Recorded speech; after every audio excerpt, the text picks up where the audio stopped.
What's up, guys? Music's here, and welcome to another episode of Nowadays with Noah. And today we are going to be talking about portable gaming and what it brings to the table, and if the PSP Vita can compete and bring it back. Now, the PSP, the original PSP, was released a couple years ago, and it was a huge hit with everyone. I myself had one. I remember watching movies on it and on planes and shit like that. It was a big hit. It was the first of its kind to really offer a next gen portable kind of concept. That concept was really never thought about. The Nintendo DS didn't really bring that to the table when it first came out, before the PSP came out. So it was kind of like the PSP. This was holy shit. This was the new thing. You know, and it lasted for a good 3 years, and then it just kind of died out. Now, Sony brought a lot of different kind of mixes, if you want to put it like that, to the PSP. They bought like the PSP like 2000 or whatever it was called, all this different stuff to make it look newer and slicker, and it all boiled down to the same exact hardware with a different shell, different plastic shell on it. Maybe you could stream movies a little bit faster. Maybe it had a better bandwidth receiver. But in all honesty, it was the same thing.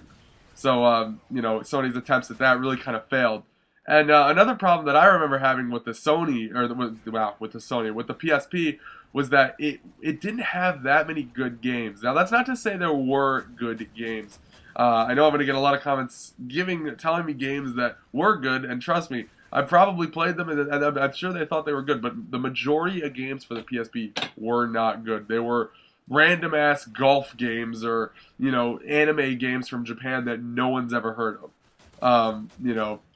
I would give you an example, but no one's ever heard of them, so I'm not. I think with the Vita that's going to be coming out in a couple of years, or not even a couple of years, a couple of months, I don't know what it's going to bring to the table. I think the only way Sony can really bring the PSP or any type of portable gaming back in that matter is if they up the hardware.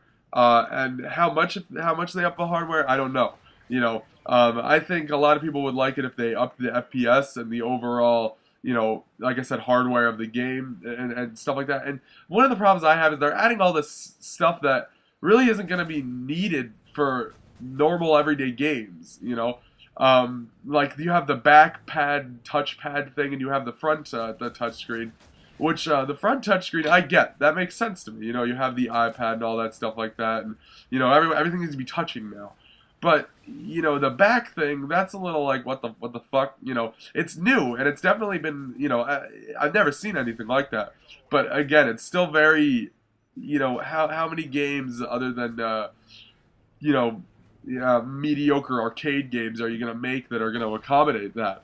Not many. So it's very skeptical. I'm very skeptical about how this will do and how it will pan out. They showed a lot of different demos for it. There's like a new Uncharted that's coming out.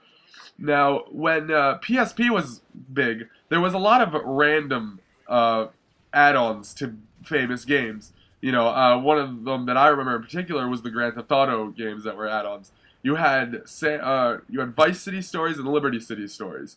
Both of them were Grand Theft Auto games for the PSP only. I believe actually they were for the PS2 as well, but I'm not sure. I think they were only for the PSP. Now, mind you, I'm not talking about Vice City. I'm talking about Vice City Stories. They're two different things. Same thing with Liberty City. There's Grand Theft Auto 3, and then there's Grand Theft Auto Liberty City Stories. Totally different game. Those were fun, but they were really awkward add-ons and you didn't have to play them to really appreciate the Grand Theft Auto series. And in fact, they were fun, but again, they were kind of very random to the series and kind of unnecessary overall. The fact that Rockstar thought it would be a good idea to publish something like that was very, again, odd. And, for its time, the PSP was definitely big, but lately it's not big, obviously. And it's just not going to be able to keep up. And the Sony, like I was saying before, the PSP Vita, I don't know. It's very skeptical. Like I said, I'm very skeptical. They have the same thing with the Wii. I think it's called the Wii U or something like that. And this whole fucking thing with like one letter names for shit is just annoying. Wii U. It's like, no, just Just call it a portable fucking Wii, what it is. And now everybody knows that the Wii itself is just a $120 paperweight that I've never found necessary. Never really found that fun because the games were just shit. But guys, that is probably my only MW3 gameplay you'll see on this channel. I had no Battlefield gameplay, so I do apologize for that. But I hope you enjoyed. If you have anything to add to what I said, please leave it in the comments. I appreciate constructive criticism and your opinions. Peace out, guys. Love you all.